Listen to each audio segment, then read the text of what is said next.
Halo Sobat Kebun Doa semua, bagaimana kabarnya? Semoga sehat selalu dan berkah Tuhan selalu melimpah ya. Bagi teman-teman dan sobat semua yang pernah sekolah di sini dan pernah menjadi umat di paroki Gereja Pandu, mari kita bernostalgia ke sana. Oh iya, ada yang baru di Gereja Pandu ini loh, pasti akan pangling dengan perubahan yang ada di Gereja Pandu ini yang sebentar lagi akan merayakan ulang tahunnya ke-90. Apa saja yang baru dari Gereja Pandu ini, dan menurut saya ada 5 hal yang menarik dari Gereja Pandu ini yang membedakan dari gereja-gereja lainnya. Apa saja yang membedakan dari gereja-gereja lainnya? Mari kita simak postingan berikut ini. Gereja Pandu ini letaknya sangat dekat dengan Bandara Husein Sastra Negara, kurang lebih hanya 5 menit saja. Tapi sayangnya pada postingan ini dibuat, Bandara Husein Sastra Negara sudah tidak digunakan sebagai bandara komersial lagi dan sudah dipindahkan kegiatannya ke Bandara Kertajati. Bagi yang dulu pernah dan sering ke gereja ini, ingatkan, sering ada suara pesawat yang landing dan take off pada saat misa berlangsung. Nah, bagi yang belum pernah ke sini, di mana letaknya? Gereja Pandu itu berada di Jalan Pandu dan pasti harus melalui Jalan Pajajaran untuk memasuki Gereja Pandu ini. Mudah kok, kita bisa lewat map atau WASE untuk mencapai gereja ini. Saya dengar banyak orang yang mengunjungi gereja ini bukan karena misa saja, tetapi ingin berziarah juga. Bahkan hingga wisatawan dari luar negeri berkunjung ke gereja ini dengan menggunakan bis. Artinya bukan hanya personal saja, tetapi wisatawan mancanegara pun secara berkelompok juga menjadikan gereja ini sebagai tempat wisata religinya. Nah, setelah kita melalui Jalan Pajajaran, kita masuk ke Jalan Pandu dan masuk sedikit dari Jalan Pandu sudah langsung menemui Gereja Pandu ini. Sedikit kita berbicara tentang sejarah Gereja Pandu. Gereja Pandu mulai dibangun pada tahun 1935, tepatnya pada tanggal 10 Mei 1935. Nah, berarti 10 Mei adalah ulang tahun ke-90 gereja ini. Ditandai dengan upacara peletakan batu pertama oleh Monsignor J. Gomans, OSC.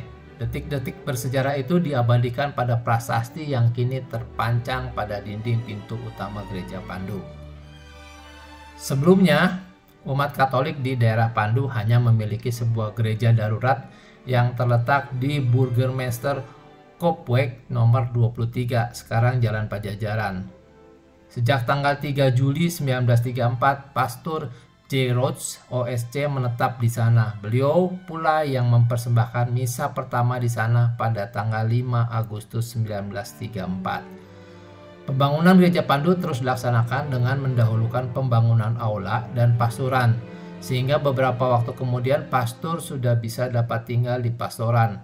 Akhirnya, pada tanggal 17 November 1935, Gereja Pandu diresmikan dan diberkati oleh Monsignor J. Gonsman, OSC. Sampai sekarang, Gereja Pandu tetap berdiri dengan megah dan anggun serta menjadi salah satu bangunan yang dilindungi heritage ya. Seperti pada postingan sebelumnya mengenai penampakan 7 malaikat dan 7 pedang yang membuat duka Maria, maka sekarang kita kembali ke Gereja Pandu. Gereja Pandu ini sebenarnya dikenal dengan nama Gereja Bunda Tujuh Kedukaan, adalah sebuah paroki gereja Katolik di bawah Keuskupan Bandung. Paroki Bunda Tujuh Kedukaan terletak di Jalan Pandu nomor 4, sehingga sering disebut juga dengan Paroki Pandu. Ada 5 keunikan yang ditemui dalam Gereja Pandu ini. Yang pertama, di Gereja Pandu ini dan masih baru saja dibuat, yaitu letaknya di depan Gereja Pandu yang dinamakan dengan Taman Doa Kerahiman Ilahi. Mungkin bagi teman-teman yang dulu sering kesini akan pangling dengan tempat ini karena sekarang sudah rapih. Taman yang di depan gereja itu menjadi Taman Doa Kerahiman Ilahi. Nah, taman doa ini bisa berdoa di taman ini dan sangat asri, teduh dan rapih. Bisa lihat di postingan ini. Ada satu keunikan yang membedakan dibandingkan dengan taman doa lainnya, di mana ada satu guci yang tidak ditemukan di taman doa lainnya dan hanya ditemukan di taman doa ini. Mohon maaf ya, masih ada satu ikat di guci ini yang belum dilepas karena pada saat postingan ini dibuat baru aja guci ini diletakkan di sini dan belum dilepas. Nah, apa sih ini guci ini? Guci ini menurut Pastor Surono, pada tahun 2015 ada perayaan Tahun Hidup Bakti, yaitu perayaan biarawan dan biarawati se-Indonesia yang diselenggarakan di Bandung.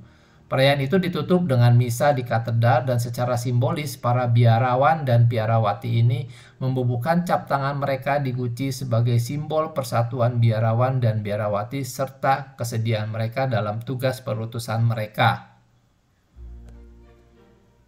Nah, setelah kita mengunjungi Taman Doa Kerahiman Ilahi, kita mengunjungi ke Taman dan Gua Bunda Tujuh Kedukaan. Di dalam Taman dan Gua Bunda Tujuh Kedukaan, kita akan menemui 3 keunikan gereja Pandu ini dan tidak ditemui di gereja-gereja lainnya. Tadi kan yang pertama adalah Taman Doa Kerahiman Ilahi. Yang kedua adalah tentang rute pemenungan 7 Maria yang sudah diceritakan pada postingan sebelumnya. Untuk linknya bisa dilihat di kolom deskripsi di bawah ini. Dan keunikan yang ketiga adalah tentang refleksi 7 malaikat agung yang penampakannya bisa dilihat pada postingan sebelumnya. Untuk link postingannya bisa klik di kolom deskripsi di bawah ini. Dan ada keunikan keempat di gereja Pandu ini yang belum diceritakan dan letaknya tepatnya adalah di dalam Taman dan Gua Bunda Tujuh Kedukaan ini adalah tempat Testimonium Signum. Apa Testimonium Signum ini? Testimonium Signum ini adalah tempat wujud tanda kesaksian terkabulnya permohonan. Semoga dengan kita menggantungkan rosario ini, permohonan kita akan selalu abadi dan bisa memberikan kebaikan bagi kita dan bagi seluruh umat manusia. Konon banyak umat dari luar negeri juga kembali ke sini karena wujud syukurnya terhadap doanya yang terkabul dan mengucap syukur atas terkabulnya doa tersebut. Semoga jika sobat kebun doa berkunjung ke taman doa ini, jangan lupa ya untuk kembali ke sini dan menggantungkan rosarionya sebagai wujud puji syukur atas terkabulnya doa. Ada keunikan kelima dalam gereja Pandu ini, yaitu ruang adorasi yang cukup hening dan sejuk jika berdoa sini. Sebelum ke sana kita simak sedikit sejarah tentang ruang adorasi ini. Paroki Pandu memiliki kapel adorasi Ekaristi Abadi yang disingkat dengan ADK yang diberi nama dengan Pradipa Kumara. Jam buka jangan khawatir karena bukanya 24 jam. Umat diundang untuk hadir merasakan nikmatnya surgawi bersama Tuhan Yesus yang hadir nyata dalam Hosti Kudus.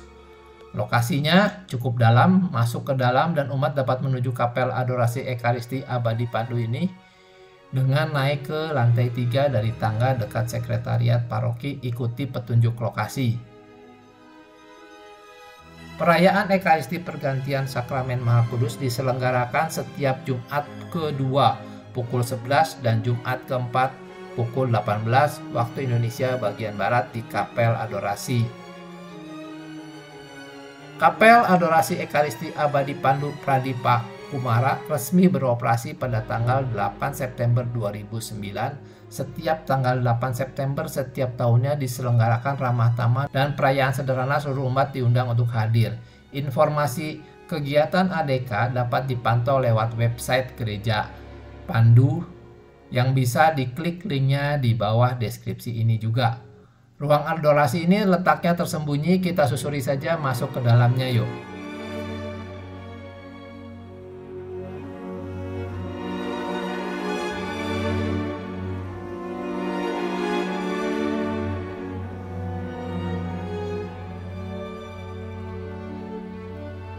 Dan melalui pintu ini di mana ada beberapa petunjuk yang ditempel di pintu dan di meja di dalam.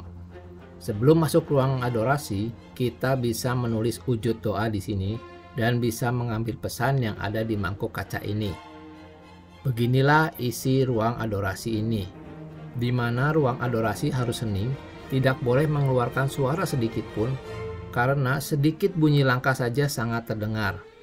Makanya jika kita masuk dan membuka pintu harus hati-hati, karena suara sedikit saja menjadi keras. Dengan jendela double glass membuat suara luar pun sangat berkurang intensitasnya. Ruang adorasi ini sangat sejuk dan bersih, membuat kita sangat khusyuk dalam berdoa. Selain doa yang dipanjatkan sesuai dengan keinginan kita, di dalam ruangan ini dilengkapi banyak teks ujuk doa yang bisa dibaca dalam hati selama berdoa di sana. Sebaiknya tidak diucapkan karena akan mengganggu orang lain yang berdoa dalam ruangan adorasi ini. Beginilah keunikan di Gereja Pandu ini, dan ikutilah postingan selanjutnya Karena pada postingan selanjutnya Sobat Kebun Doa bisa mendengarkan kesaksian-kesaksian mujizat yang didapat dari umat yang berdoa di Gua Maria ini. Semoga postingan ini bisa bermanfaat bagi sobat semua. Sampai jumpa di postingan berikutnya. Salam Kebun Doa. Tuhan memberkati kita semua. Amin.